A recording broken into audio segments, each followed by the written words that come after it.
Doctor BR Ambedkar Konaseema జిల్లాలో 10వ తరగతి పబ్లిక్ పరీక్షలు ప్రశాంత వాతావరణంలో మార్చి 18 నుంచి మార్చి 30వ తేదీ వరకు ఉదయం 9 గంటల 30 నిమిషాల నుంచి మధ్యాహ్నం 12 గంటల 45 నిమిషాల వరకు నిర్వహించాలని కమిటీ సభ్యులను జిల్లా joint collector S. Nupur Ajay ఆదేశించారు.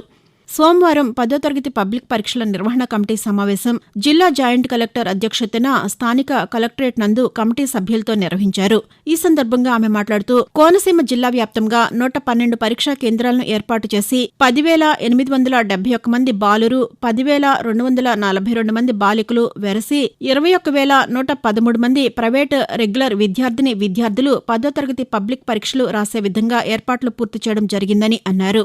రహదారి భద్రతకు నిబంధనలు తప్పనిసరిగా పాటించాలని జిల్లా పోలీసు సూపరింటెండెంట్ ఎస్. శ్రీధర్ ప్రజలకు పిలుపునిచ్చారు. జాతీయ భద్రతా మాసోత్సవాల్లో భాగంగా అమలాపురం నల్లవంతెన వద్ద నుంచి గడియారపు స్తంభం వరకు వాకాను ర్యాలీ నిర్వహించి రోడ్డు భద్రతా నినాదాలు చేస్తూ అవగాహన పెంపొందించారు. ఈ సందర్భంగా ఎస్పీ శ్రీధర్ మాట్లాడుతూ రహదారి భద్రతపై ప్రజల్లో అవగాహన కల్పించి ప్రాణాలను కాపాడుకునే దిశగా ఈ ఉత్సవాలు నిర్వహించడం జరుగుతోందని అన్నారు. డ్రైవింగ్ చేసేటప్పుడు మొబైల్ ఫోన్ వాడరాదని సూచించారు. అధిక వేగం నివారించాలని అన్నారు. ద్విచక్ర వాహనంపై పయనించేవారు హెల్మెట్, 4 చక్రాల వాహనంలో పయనించేవారు సీటు బెల్టులు తప్పనిసరిగా ధరించాలని కోరారు. నూతనంగా ఏర్పడిన డాక్టర్ బిఆర్ అంబేద్కర్ కోనసీమ జిల్లా కేంద్రం అమలాపురంలో నూతన బస్ కాంప్లెక్స్ టెర్మినల్ను విజయవాడ పండిట్ నెహ్రూ బస్టాండ్ మాదిరిగా అత్యాధునిక వస్తువులతో నిర్మించనున్నట్లు రాష్ట్ర రవాణా శాఖ మంత్రి పినిపే విశ్వరూప్ పేర్కొన్నారు. ఆర్టీసీ కాంప్లెక్స్ ప్రాంగణంలో సుమారు 45 కోట్ల రూపాయల అంచనా వ్యయంతో నిర్మించనున్న అత్యాధునిక బస్ కాంప్లెక్స్ టెర్మినల్కు మంత్రి Viswarup APSC RTC managing director CH Dwaraka తిరుమలరావుతో కలిసి భూమి పూజ నిర్వహించారు. ఈ సందర్భంగా మంత్రి మాట్లాడుతూ అత్యాధునిక బస్ స్టేషన్ టెర్మినల్ నిర్మాణం కొరకు తొలి దశలో 5 కోట్ల రూపాయల నిధులు కేటాయించడం జరిగిందని అన్నారు. ప్రస్తుతమున్న కాంప్లెక్స్ భవనాన్ని తొలగించి దాని స్థానంలో అత్యాధునిక బస్సు స్టేషన్ కాంప్లెక్స్ టెర్మినల్ను 24 ప్లాట్ఫారాలతో పాటు 3 అంతస్తులు నిర్మించడం జరుగుతుందని అన్నారు.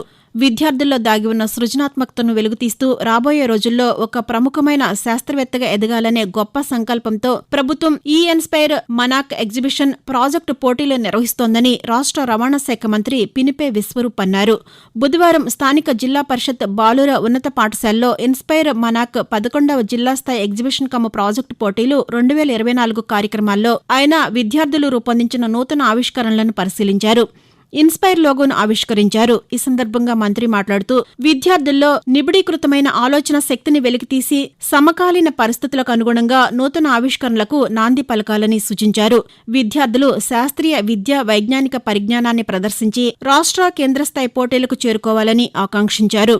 అంతర్వేది పల్లెపాలెం షిప్పింగ్ హార్బర్ నిర్వహణ కోసం 14 మంది సభ్యులతో ఒక కమిటీని నియమించినట్లు జిల్లా కలెక్టర్ హిమాంశు శుక్లా పేర్కొన్నారు. కలెక్టరేట్లో ఫిషింగ్ హార్బర్ నిర్వహణ కమిటీ మొట్టమొదటి సమావేశాన్ని జిల్లా కలెక్టర్ అధ్యక్షతన నిర్వహించారు. ఈ సందర్భంగా కలెక్టర్ మాట్లాడుతూ హార్బర్కు వచ్చే 3, 4 చక్రాల వాహనాలకు టోల్గేట్ నిర్వహణ కొరకు టెండర్లు పిలిచి ఎక్కువగా కోడ్ చేసిన ఏజెన్సీలకు టెండర్ ఖరారు చేయాలని ఆదేశించారు. ఏప్రిల్ 1వ తేదీ నుంచి మార్చి 31వ తేదీ వరకు 4 త్రైమాసిక కాలంలో నిధులు ఏజెన్సీ నుంచి కమిటీ జాయింట్ ఖాతాకు జమ చేసే విధంగా విధి విధానాలు రూపొందించాలని జిల్లా మత్స్యశాఖ అధికారిని ఆదేశించారు.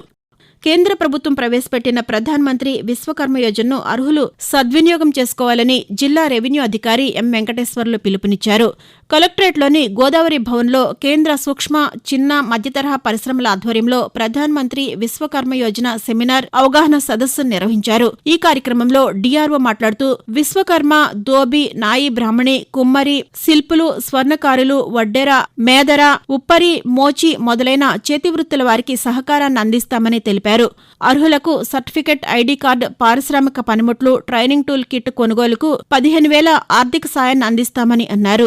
5% వడ్డీకే 3 లక్షల ఎంటర్ప్రైజెస్ డెవలప్మెంట్ రుణాలు 2 విడతలుగా అందజేస్తామని తెలిపారు. ప్రధానమంత్రి జనజాతి ఆదివాసీ న్యాయ మహా అభియాన్ పథకం అణగారిన కొండరెడ్లు, చెంచులు అభివృద్ధిని లక్ష్యంగా పెట్టుకుందని కోనసీమ జిల్లా గిరిజన సంక్షేమాధికారి నాగశిరీష పేర్కొన్నారు. ప్రధానమంత్రి జనజాతి ఆదివాసీ న్యాయ మహా అభియాన్, ప్రధానమంత్రి జన్మాన్ పథక అమలు తీరుపై జిల్లా స్థాయి సమన్వయ కమిటీ సమావేశం స్థానిక కలెక్టరేట్లోని వీడియో కాన్ఫరెన్స్ హాల్లో నిర్వహించారు. ఈ సందర్భంగా ఆమె మాట్లాడుతూ ప్రధానమంత్రి జన్మాన్ అమలు 2వ దశలో డాక్టర్ బిఆర్ అంబేద్కర్ కోనసీమ జిల్లాను ఎంపిక చేశారని అన్నారు.